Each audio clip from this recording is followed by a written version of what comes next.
Okay, good evening and welcome to this presentation session by Pradeep Tekkey from Harbor Capital.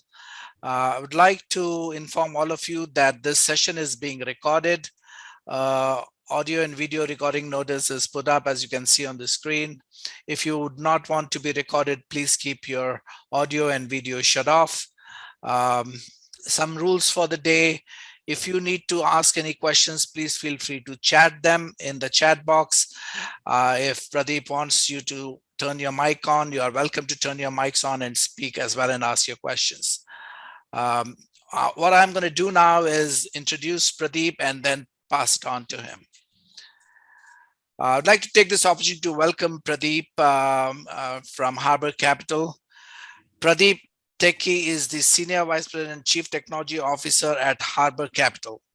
He has been employed at Harbor Capital since November of 2006 through the present, where he is the Chief Technology Officer.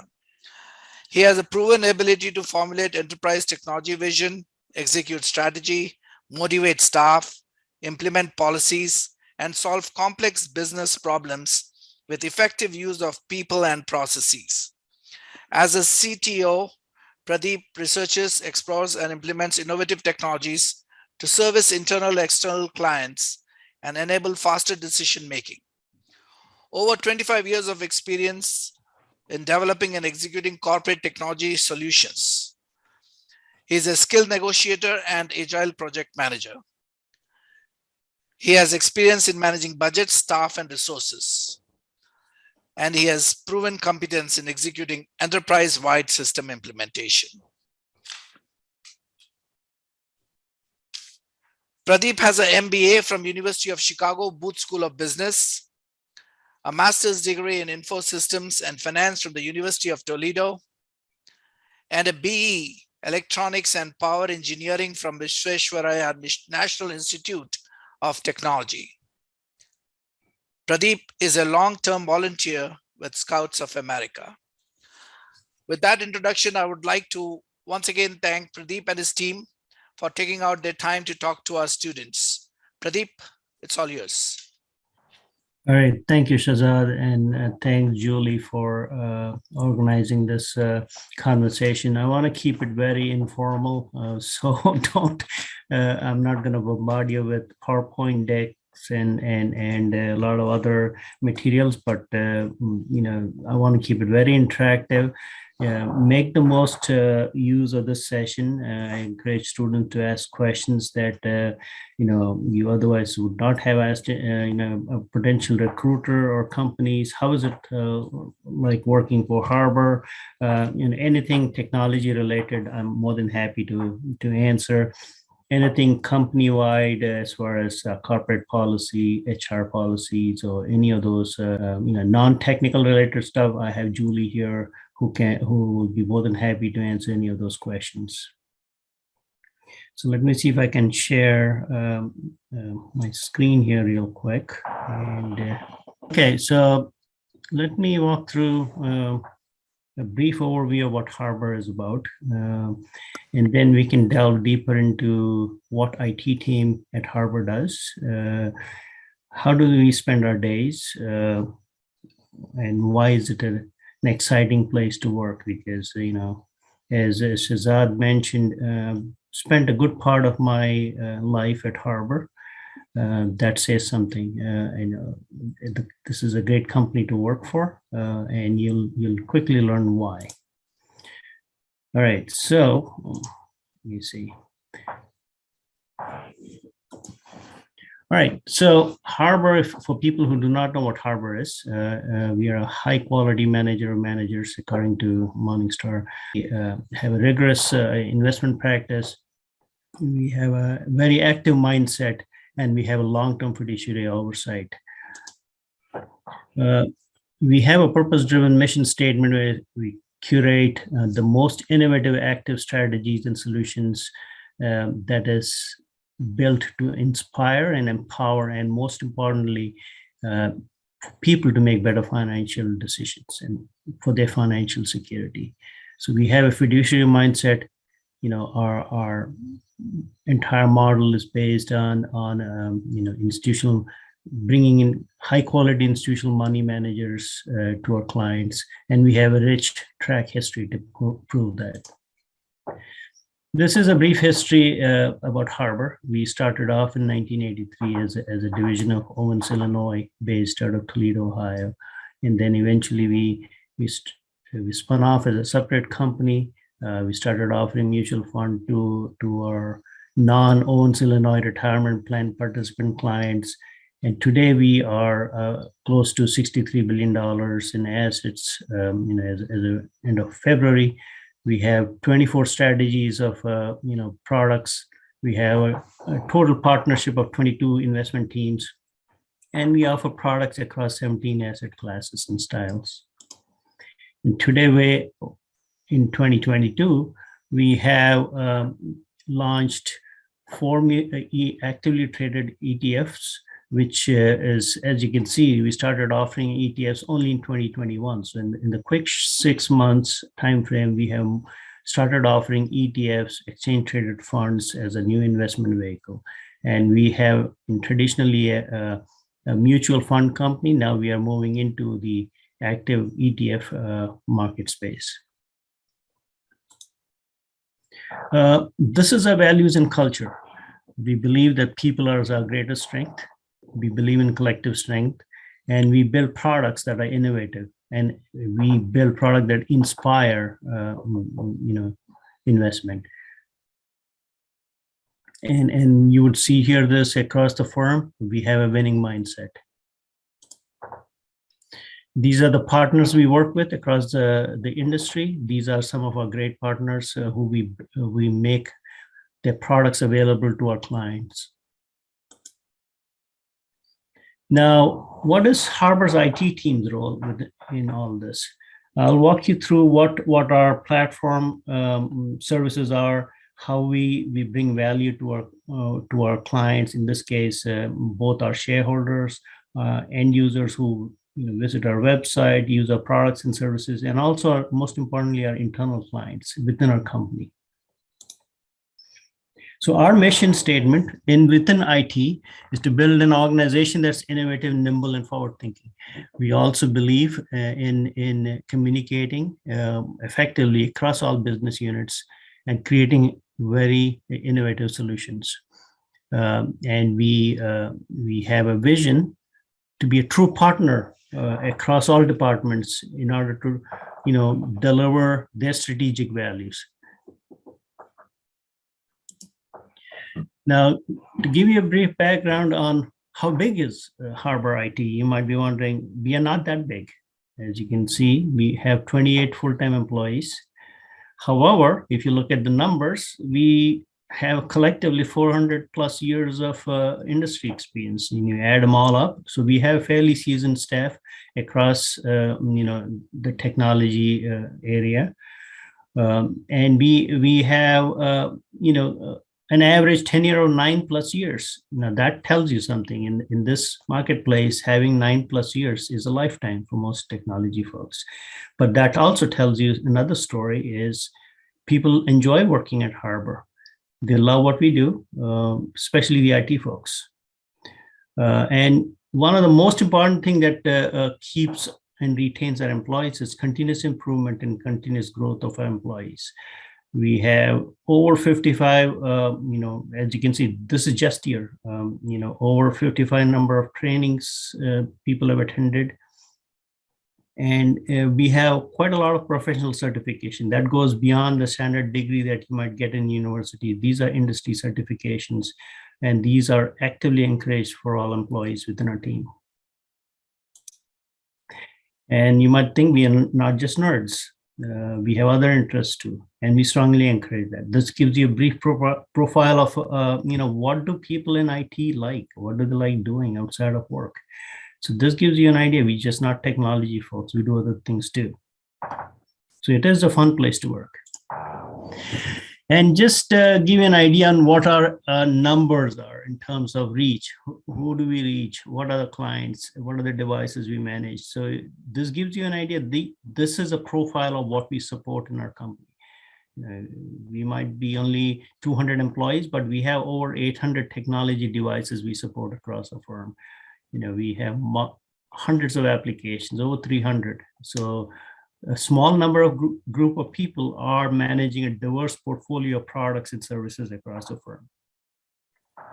And of course, we actively monitor our security posture, our the whole cyber infrastructure. So we actively have systems in place that block unwanted connections or attempts into our environment.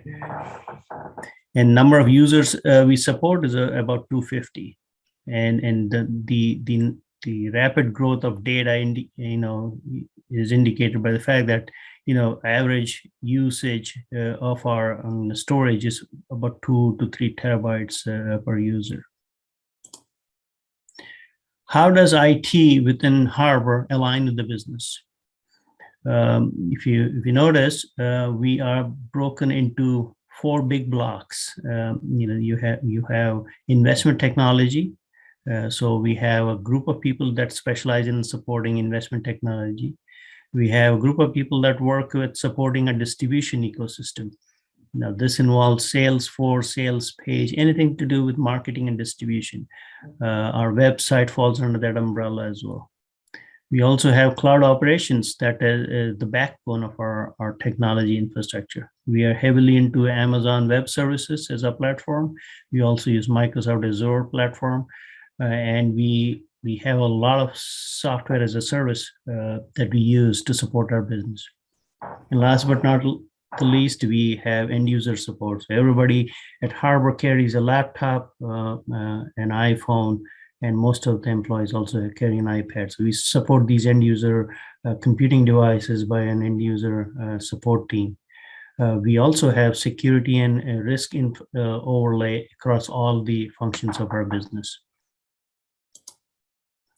If you are working at Harbor, these are probably some of the tools that you would end up using as a professional. If you're a data engineer, a software engineer, a cloud engineer, sooner or later you'll come across these technologies. This is what we use. This is our tool set. We build applications, support applications using these commonly used tool set. And if you notice, most of these are the tools that are not primarily used by many financial services company. That's because a lot of them are still stuck in 80s and 90s technology and products and services. We are a small, nimble company, and we can afford to move to the bleeding edge of technology. Hence, so a lot of the tools you see are, a very cutting edge. So this is the experience that we seek. This is the experience that we build for our team, and these are the tool set that is available for our staff to produce new products. In terms of security and operations, we have another slew of products and services that we interact with and use in our environment. And most of the names you would have heard, these are big players in the security space. But these are the tools and products we use to protect our environment. This is an example of what a data engineer would do at Harbor. They would build an application using, as I said, Amazon Web Services, platform. We are 100% on AWS cloud, which means any tools and services available in Amazon is what we use as our, as a core building block. You probably, if you're a data engineer, you probably would be working on something like AWS Glue or PySpark. And then if you're an analyst who consumes the data, you probably would be using some machine learning and AI or Tableau or Business Objects, one of those reporting platforms. All right, so that is all I have as a prepared presentation deck. I promise I'll keep it short. It's 15 minutes now, and I actually want to take any questions or answers. Answer any questions you might have. Anything at all, as far as technology is concerned. And if you have questions about our company, Julie is more than happy to answer any of those for you. Is that awesome? Thank you, Pradeep. Appreciate it. Students, if you have any questions and if you would like to turn your mics on and ask those questions, please feel free to do so. If you want to chat your questions, you're welcome to do so. We have Pradeep and Julie who will be answering questions depending upon what question you have. So please feel free to go ahead. Or you can put something in the chat. And by the way, if anybody is, wants to know more about Harbor, you can always visit our website at harborcapital.com. If you're looking for internship, which we are actively, soliciting candidates still for summer, you can visit harborcapital.com/careers. You would see some internship positions posted about data engineering positions, software engineering positions, and also cloud engineering positions. Maybe I might have answered that question. So yes, please visit harborcapital.com/careers.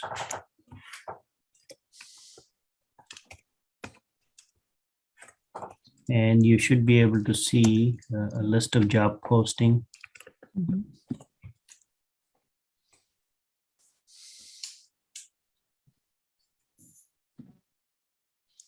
Do you have finance graduates for data engineering roles? I'm glad you answered that question. We actually do have,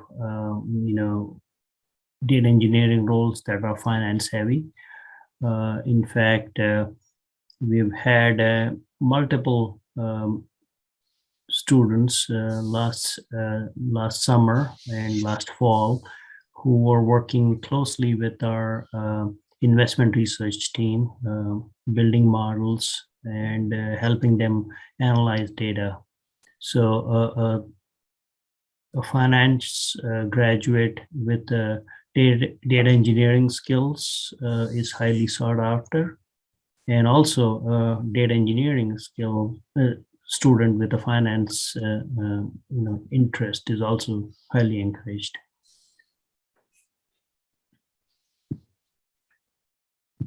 Awesome, thanks. Other questions, please.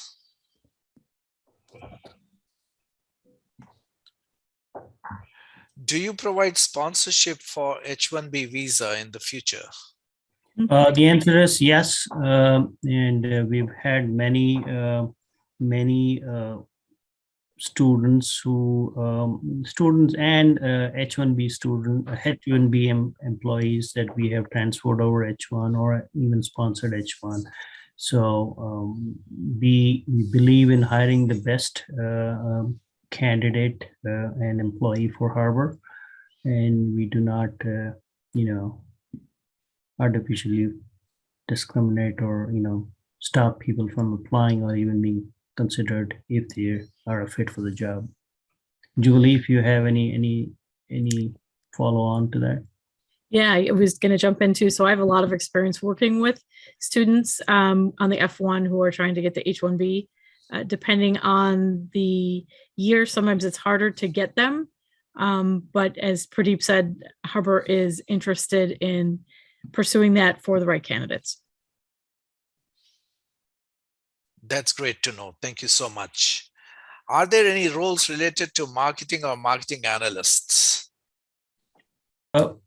Yes. So not specifically that defined that way, but most of our data engineers also spend a good amount of time working with our marketing team and distribution team. If you remember, one of the pillars of our product support and product development platform is marketing technology and distribution technology platform. So distribution technology involves building applications around the Salesforce ecosystem, building applications around the website, building and supporting applications that analyzes marketing data like Google ads, LinkedIn ads, Twitter ads, any social media stream of data that we get and we advertise in. So there is a whole ecosystem of products we use to support our marketing and sales activity, and our data engineers work very closely with the marketing team analyzing that data. So while we don't call them as a marketing analyst or data engineer, data analyst for marketing, but most of the work that we do falls into that domain as well. So, what are the skills or programming skills required for the data engineering roles as a finance graduate? in order to, so I'll answer that question two ways. So there are skills that we require for a full-time staff, and there are skills that we look for in an intern. There's a slight overlap, but and I'll answer the intern question first. For a internship opportunity, what we are looking for is the aptitude more than the experience. We are looking for somebody with some base level computer science, computer engineering, data engineering skill set, some base level that you probably get in your 300 or 400 level course. We strongly encourage people with junior and above status for that reason. What we're looking for, somebody who has gone over and beyond this traditional schoolwork. We're looking for somebody who has applied their knowledge to something more interesting, something that they have done on their own, something they've done on a project that doesn't show that he or she has spent time just getting the grade, but has gone beyond getting the grade and shown deep interest in some subject. So that is a type of student we strongly attract for our role for internship. Now, when it comes to a full-time staff, of course, that's a different story. Depending on the opening, there might be an opening for somebody at a junior level that has 1 to 2 years experience, somebody at a mid-tier, 7 to 10 years, and somebody senior, 15 plus years. So depending on any of those job openings at any point in time, we hire different, of course, people with skill sets appropriate to that. If I'm looking for a data engineer, then I'm looking for, with a 3 to 5 years experience. I would expect that person to have deep AWS experience, good experience with the PySpark, Python programming language is strongly needed, and also strong SQL capabilities. So those are the skill set that I would look for a full-time employee. And of course, with internship, it's slightly different mindset and skill set we are looking for. Awesome. Good questions. Keep them coming. Do your interns get chance to work full-time? Do they convert into full-time opportunities after they complete the internships? I cannot speak for other departments at Harvard, but I can strongly speak about Harvard's IT department. So we have today, I would say, if you talk about percentage, at least 25% of our staff is intern to full-time convert. So that gives you an idea. We have at least 5 people that have come through an internship program, liked it so much, and we like them so much. It has to be mutual. It cannot be just one way. And we have encouraged those individuals to apply for a full-time position, and they have come back and joined Harvard. So we have a strong track record of not only attracting good interns, but also interns wanting to stay Harvard and join as a full-time employee.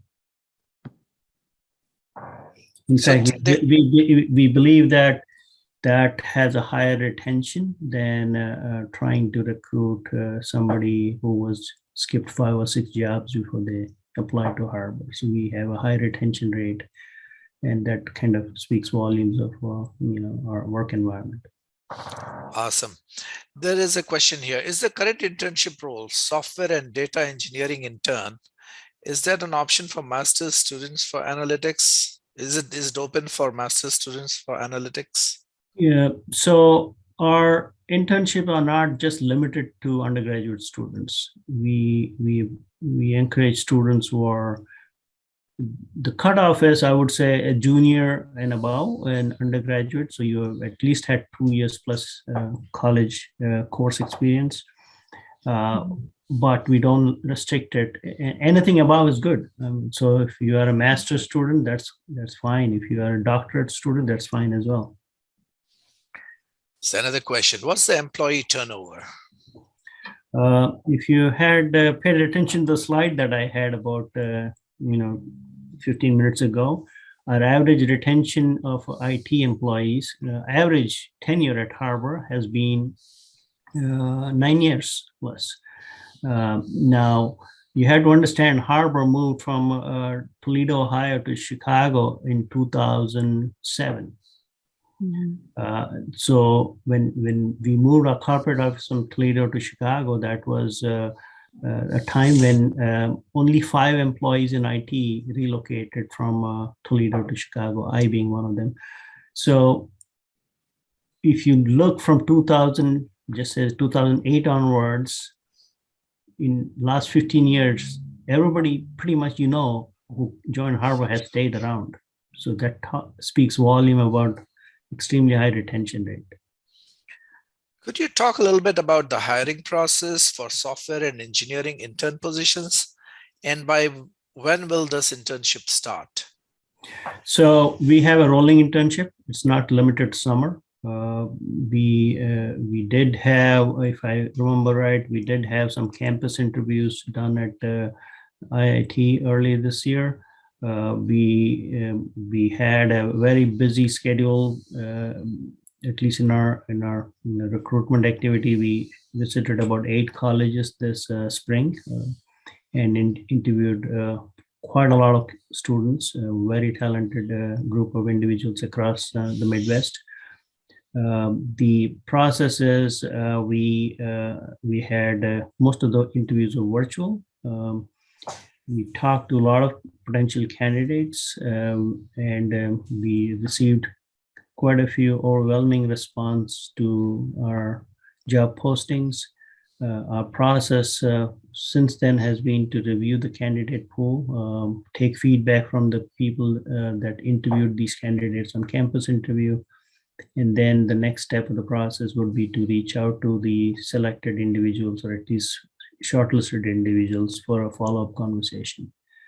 That is going to happen in the next few weeks, and we will reach out to those selected candidates for a follow-up interview.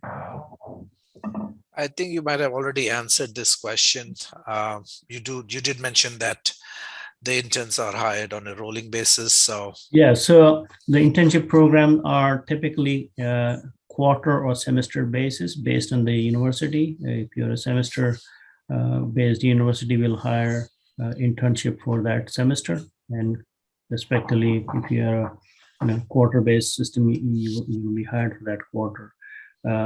After the end of the quarter, based on mutual agreement, if it works out, if you think that the project or task assigned has not completed, or you need more time, or we have seen that the candidate is demonstrating extraordinary ability to kind of take complex tasks, work on complex projects, and shown the drive and this productivity or motivation to do the work, we would extend that for another semester or quarter. So we have a rolling hiring process. It's a year-round internship program. Right now we are looking for summer, but as soon as before the summer is over, we'll have another batch of students coming in for the fall. Wonderful. As you already know, we work on a semester basis. Mm-hmm. So students, if you have any other questions, please feel free to chat them or turn your mics on and speak up. Mm-hmm.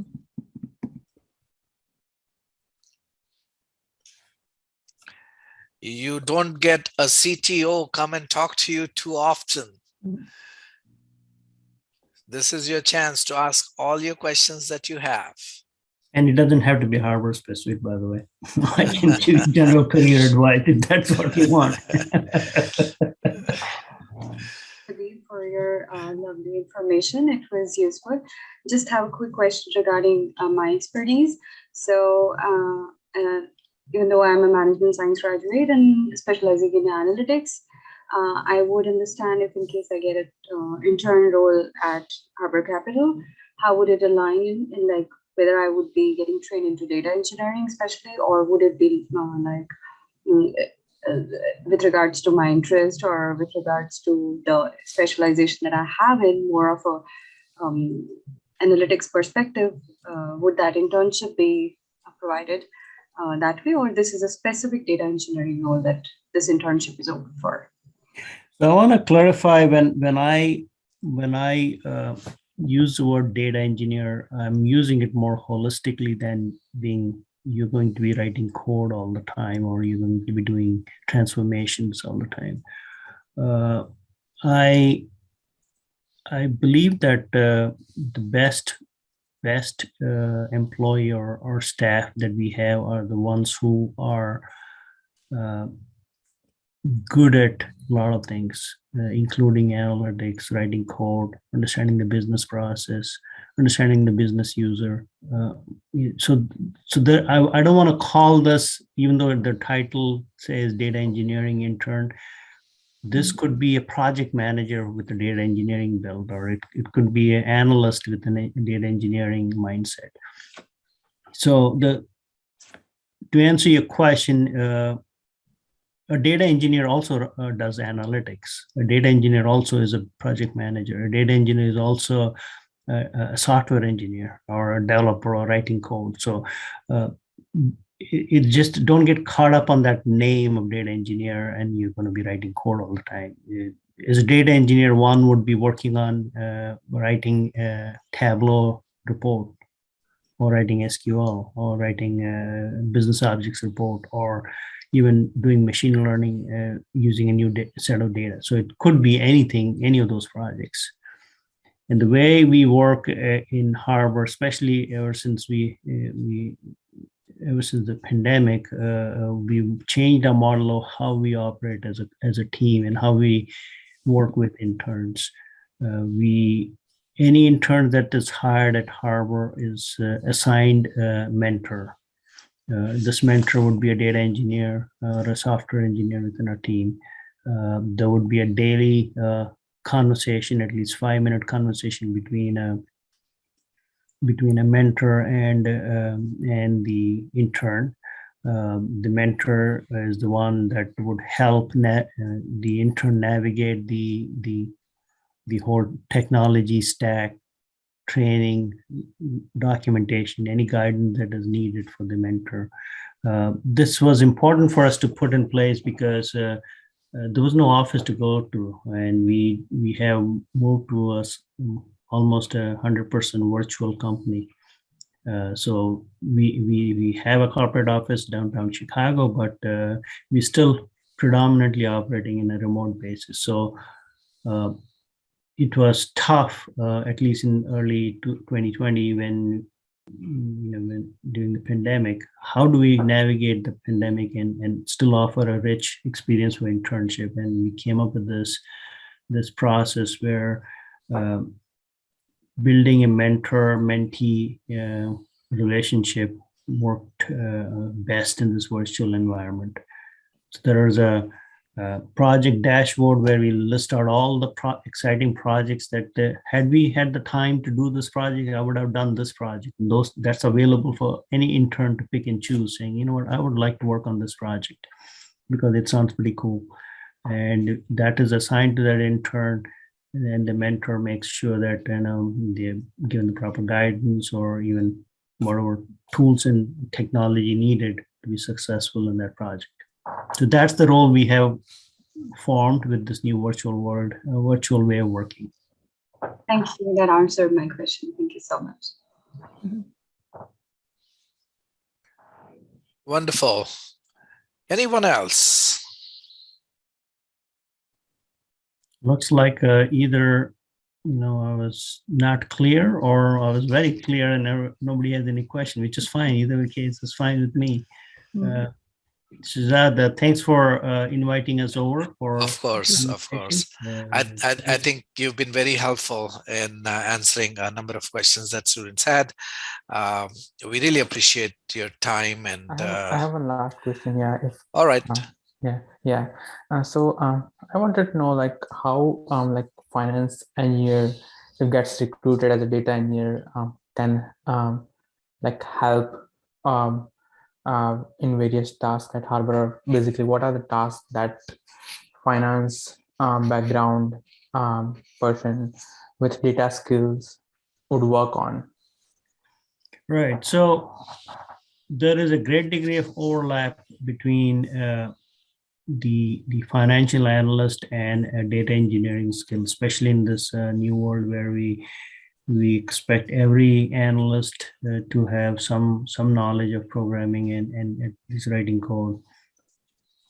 To answer your question, if you are a finance graduate and you have some data skills, then right.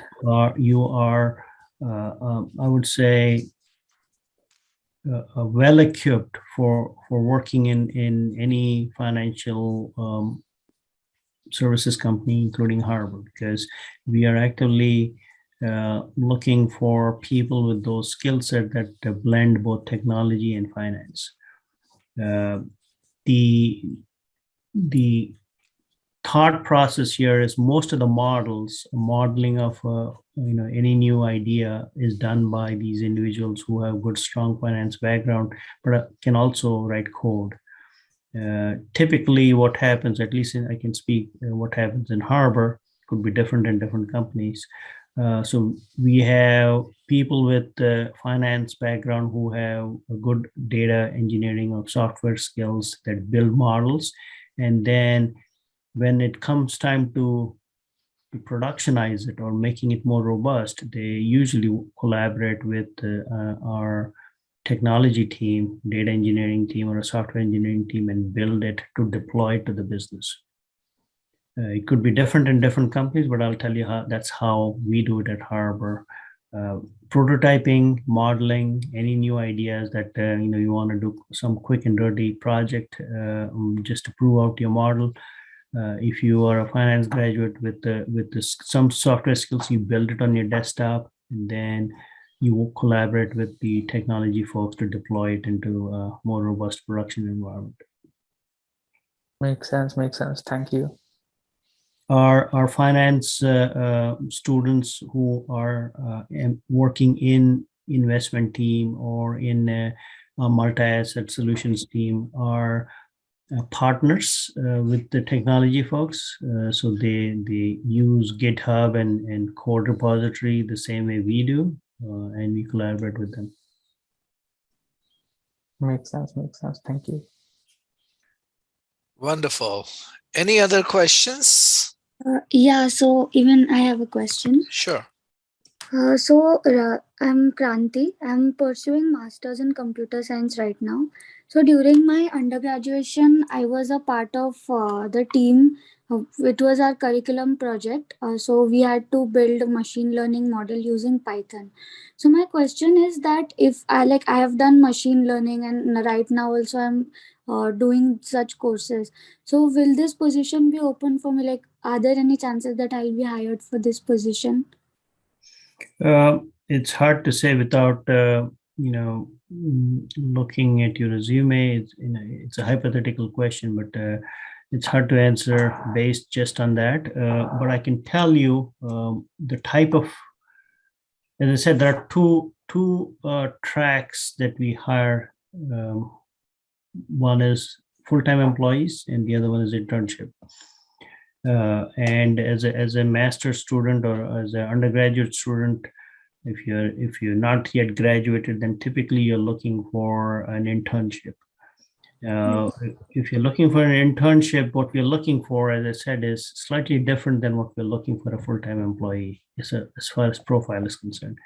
We are looking for somebody who has applied their knowledge in a creative way. We're looking for somebody who's gone beyond the course to get an A or a B or whatever they got. We're looking for somebody who has shown some interest that is unique and different from anywhere else. And I'll tell you the reason for that is after our campus interview we have 4 positions that we're trying to hire for. We have over 100 highly qualified individuals who applied for these positions, and it's still coming in. It makes it it's just like college admission. It makes it extremely difficult for us to discern who are the good candidates and who are the average candidates. And unfortunately, we only can hire so many because of budget constraints, and of course the effort that it would take for us to support that sort of internship program. Remember, we have a mentor-mentee model, which means for every intern we bring in, we need to find a mentor who has the patience, bandwidth, and the capacity to support that. So we are trying to keep it limited that way, and it's a competitive candidate pool. So that's the reality of it. So if you have not done anything to sharpen your resume, then time is now to do that. Otherwise, you probably would not stand out when you apply to Harbor, because you and probably 200 other students have similar profile. So it's very hard for us to make a judgment just based on resume. Hey, why should we hire you? What are you bringing to the table in terms of your capability, in terms of your drive? Remember, we are looking for the next best talent at Harbor. We're looking for the next future employee. We're looking for somebody who can help us be a better company. And so it's a tough job for us. And it's tough for candidates, because if you have done just coursework needed to pass, you probably, unfortunately, have to be brutally honest, you will not make the cut. But if you have shown applied your knowledge, applied over and beyond your coursework in terms of you're doing something unique, something different that makes you stand apart, then you probably would be a good candidate. Okay. Julie, any thoughts on that and what you've seen in your recruiting career? Yeah, definitely, Pradeep. That's something that I see all the time too. A lot of candidates have really great scores. They've done really well in school, but they haven't done any projects. They haven't tried anything different. They haven't failed either. They haven't tried a project that hasn't worked out. So their resume is very limited just to what they've done at university. And a lot of times they've done really well in their coursework. But if they haven't done anything beyond that, then as you said, it makes it very hard for us to discern who are the standout candidates.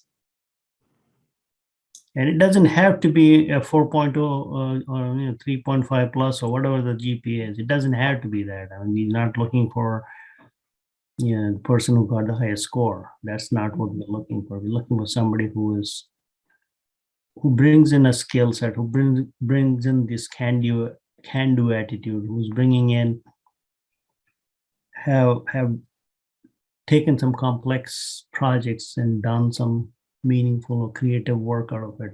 Something different, something unique. Okay. Thank you so much.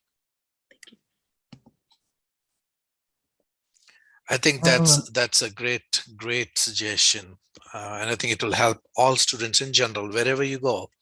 And as Pradeep and Julie said, you're all looking good on paper, but unless you do something more than what everybody else has done, you can't stand out.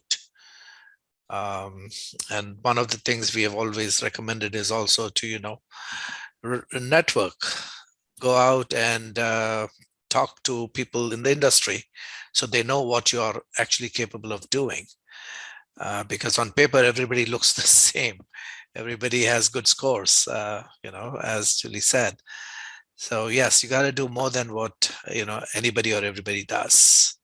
And one thing that I've seen, again, Shazad, just to add to what you just said, one thing that I have personally when I talk to candidates is, I like to see their work. if they say they did a project with a professor or for their semester or for their grade or whatever, I'll say, okay, show me a code, show me a deployed application. How did you build this? What were you thinking when you built this? Have you considered this? So you should be able to demonstrate that when you are actually interviewing or even talking to a prospective employee. I do that. I check on that. I say, okay, send me a link to your code repo so I can check what kind of code have you built, what kind of application have you built, how did you go about solving this problem? And if you're not prepared to do that, then time is now to start doing it. Build a portfolio. Absolutely. Absolutely. I think that's a great suggestion. Any other questions? Yeah. I have a question for Pradeep. So Pradeep, just wanted to know like how the work-life balance is at Harbor, and like what are the typical working hours for like quant analyst or data engineer roles, like interns or full-time, Yeah. both. So this is my work and this is my life right here around me, right? So I'm at home. Okay. I've been at home for the last 2 years. Yeah, I know, right? So it is a perfect balance for me, and I enjoy it. I mean, Okay. so you can't complain. I mean, so Okay. Harbor used to be, well, again, just to give you context, like every other financial services company, we used to be, suit and tie, type company about 15 years ago. Then we kind of loosened that up a little bit, and it says, okay, you'll go business casual, and then maybe. Then after that, we loosened it up further, saying, okay, let's have a jeans Friday. So, and after COVID, all bets were off. So saying, you stay home in your pajamas, or you work any which way you want. And we have proved that we can be better company. We can be a much more productive company. And that is demonstrated by the fact that we have hired over 30% of our employees in the last 2 years. So that's a phenomenal growth. For a company during COVID time, where everybody is virtual. We have much better communication because of this virtual scenario. We feel more connected with our employees. There is a great degree of transparency on what the company's direction is and what projects are being worked on. And at the same time, if I have to just stop out and go for a walk in the middle of the day, I can do that now. I just put a block of time in my calendar, saying I'm out for a walk or out for a lunch. I can just go, go to a bank or go to a walk and come back and continue my work. So, in terms of work-life balance, I don't know what can be better than that. I mean, I can't. Yeah. But pandemic helped a lot. Right. But as a professional, we are more measured on the quality of work we produce than how many hours you clock in. And that particularly applies to IT folks is we have no way of knowing if somebody is actually putting 8 hours of work, but we definitely know whether that employee is productive or delivering value and are being effective in their job, because the results prove it. You don't need to be working 8 hours to do work. If you work 8 hours and I would rather have somebody work 3 hours and produce 10 times more than somebody working 8 hours and produce the same amount. Mm-hmm. It's all about productivity and quality more than. So we're outcome based. At least in technology, we are outcome based. Now, operations teams are different because you got to be on the phone, you got to answer calls. Those roles are different. Mm-hmm. But in IT, we are measured by the work product.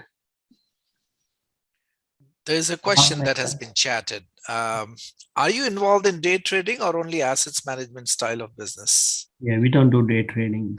That's not our business model. We are primarily we are long-term investment. So most of our products, all of our products, are geared towards retirement, financial security, and long-term investment of our clients. All right. Any other questions? I like the fact that students are still coming up with questions. Any other questions? Good afternoon. Okay. Good afternoon. Good afternoon, Lawrence. So I just wanted to ask before Umesh's question, there was a question regarding what extra can a candidate do to be hired maybe at Harbour.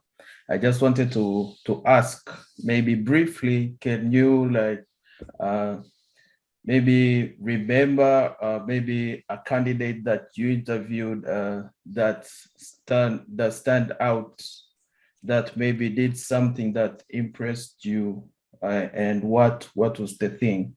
Thank you. Oh, you're on mute, Pradeep. Yes, I can give you some anecdotes. So I interviewed a freshman, actually, a sophomore student from Purdue, Purdue College of Engineering. So this was last month or 2 months ago. So she, this was during COVID when she joined the college. She couldn't handle the remote, so she left school. But then she came back, and then she could only take one course because of the way she didn't quite like the remote learning. But what she did during that one semester where she took a light course load is she went over and beyond what was needed as a student and joined some volunteer group of individuals building an application for distributing or procuring mask and making it efficient for people to buy it. So she spent the entire and her grade suffered, which was understandable because she didn't like the remote learning model. But she actually used that time to go and work with a nonprofit organization, build an application, did the business procurement of masks from I think Bangladesh or some other place she sourced it from, and made it available for healthcare workers around the community to buy that. So that demonstrated to me more than programming skills. But she also used her skills as a programmer, even though she was just a sophomore at that time, to build the application and use the skills. And of course, it's not just all talk. And during this conversation, you typically will want to see the examples of proof of work. So, she was able to demonstrate what she worked on and showed the interface, the application. So that was a standout candidate, right? So you're looking for people like that are not necessarily a 4.0 student, but also have done beyond, what is required in school and what is required of professors or coursework, but have demonstrated something more. Thank you. I'm not saying all students need to do that or are doing that, but that's just an example of, okay, so when you talk to 200 students and one of them has the story that resonates with you, that you think about it. But if everybody comes with a resume that looks similar, I did this project, I did that project, and nothing stands out, then, it's hard to stand out. Mm-hmm.